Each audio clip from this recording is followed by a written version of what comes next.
Police, ouvrez la porte! Police! Ouvre la porte, je te dis!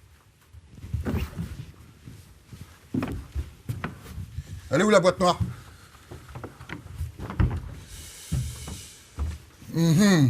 Bon, d'habitude c'est nous qui posons les questions, mais là on va y répondre. Donc on va vous montrer un petit extrait. On est dans la voiture, notre bel engin, notre ami, notre femme. J'aime bien ta coupe de cheveux. C'est vraiment sympa. Mais t'as mis de l'huile de moteur ou ils sont gras comme ça naturellement? Ouais, c'est mon arrivée, c'est mon premier jour avec vous. Je me suis rapproché de mon ex qui s'est fait muter en Ile-de-France, à Bobigny précisément. Et moi je viens de Cherbourg et j'ai intégré la BAC du 93 pour me rapprocher de mon fils. Et c'est mon premier jour avec ces deux-là, là, qui déjà me donnent un surnom que j'aime pas et qui me font découvrir la ville. C'est quoi? On va l'appeler Pento le nouveau. C'est une scène importante parce qu'on est presque tout le temps dans la voiture dans le film, très souvent.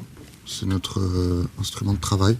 C'est un personnage à part entière, qui a des très beaux sièges en cuir, qui est spacieuse, prêt pour accueillir toutes sortes de racailles. On a un nouveau fléau, c'est la prostitution, tenue par les Nigérians. Ils louent des appartements à 400 €. T'as des prostituées pour 20 €, 10 €, c'est devenu normal. Mon personnage, il a grandi à cet endroit et moi, Djibril, dans la réalité aussi. Donc du coup, là, tu m'as demandé de... c'était un peu vrai, quoi. Toi, tu connaissais pas, ouais. Moi, j'ai grandi, donc il fallait que je t'explique un peu comment ça se passe. Les habitants pensaient qu'on était une vraie équipe de la BAC, donc ça nous aidait aussi. Bonjour, monsieur. Vive la France, hein. C'était, moi, pour ma part, important d'apporter un peu d'humanité à mon personnage de policier, parce que souvent, voilà, quand on parle de la police, c'est tout le temps pour soit la critiquer ou soit leur taper dessus. Et moi, il fallait que je défende mon personnage. Moi, pareil, je relisais mon code de déontologie tous les soirs. Et après, j'essayais de travailler quelque chose beaucoup par le regard, parce que je savais qu'on rentrait dans le film par mon regard. Et moi, qu'est-ce que j'avais fait pour rajouter à mon personnage? J'avais demandé un vrai gilet pare-balles pour avoir le poids.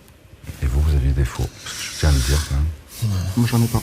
Ouais, toi, t'en as pas, c'est vrai. Et comment tu t'es préparé, Alexis Manenti, pour, alors, pour ce rôle?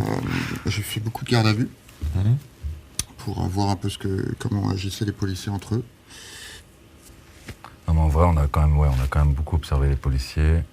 On a essayé de lire ce qu'on pouvait lire, parce qu'il y a très peu de paroles, parce que la parole, il y a un droit de réserve. Après, on a regardé quelques documentaires. Après, on regardait beaucoup de vidéos aussi tournées par des jeunes qui filmaient la police aussi pour voir dans l'autre sens. Bah voilà. Ouais. Voilà. Du coup, on rentre en commissariat. On s'est tout dit. Ouais, on a quelques rapports à taper. Ouais. Mais elle est où, la boîte noire? On est dedans. Putain.